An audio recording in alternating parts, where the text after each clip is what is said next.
Egunon, Gazteriaren Foru Erakundeko udalekuak eta Gazte Bidaiak programetarako plaza aukeratzeko azalpen praktiko bat egingo dugu. Gazteria.araba.eus webgunean sartuko gara.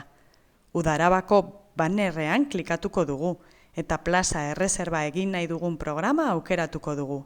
Udalekuak edo Gazte Bidaiak.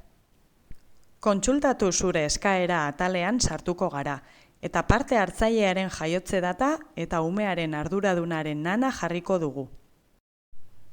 Esleitu gabe dagoen eskaeraren xehetasunak ikusiko ditugu eta plaza erreserbaren gainean klikatuko dugu. Txanda eta instalazio bera esleitu nahi ditugun parte hartzaileak markatuko ditugu.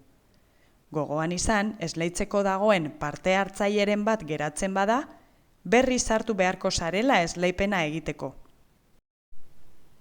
Interesatzen zaigun eta libre geratzen den plaza aukeratzen jarraituko dugu. Horretarako, parte hartzaileen adintartea hautatuko dugu.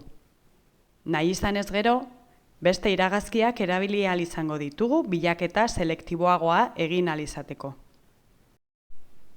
Adintartea behin hautatuta, behekaldean adin horretarako eskuragarri dauden txandak eta plazak ikusi ahal izango ditugu.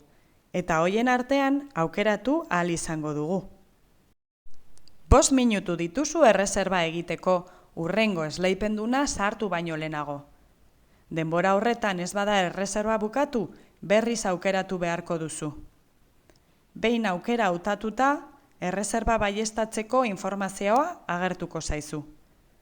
Ados ez bazaude, berriz ikus ditzakezu aukeratzeko dauden txandak. Aukeraketa egin ondoren, erreserba berretsi beharko duzu.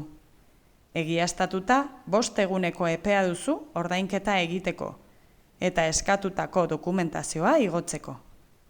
Gogoratu, zure ziurtagiri elektronikoa edo baku beharko duzula dokumentazioa egoitza elektronikora igotzeko.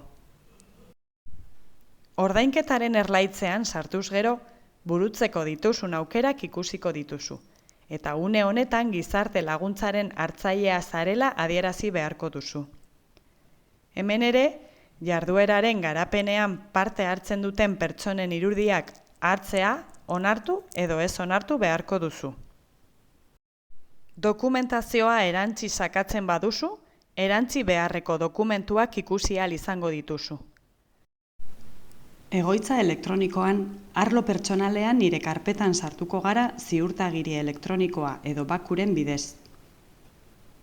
Behin nire karpetan sartuta, nire espedientetan klikatuko dugu, eta bertan udalekuak edo Gazte Bidaiako espedientea aurkituko dugu. Gure dokumentuak erantzi ahal izango ditugu, ze dokumentu mota den eta fitxategiaren formatua adieraziz. Bukatzeko, laburpeneko PDF-a agertuko zaigu. Dokumentazioa igotakoan, sinatu eta bukatu klikatu behar dugu. Orduan, sinatzeko pantaila berri bat agertuko zaigu. Funtsezkoa da, kudeaketa amaitzean sinatzea, bestela dokumentuak ez dira egoitzan gordeko. Tutorial honek prozesuan lagungarria izatea espero dugu. Zalantzarik izanez gero, deitu 945-189-5 telefonora eta laguntza emango dizugu. Eskerrik asko eta zorte on!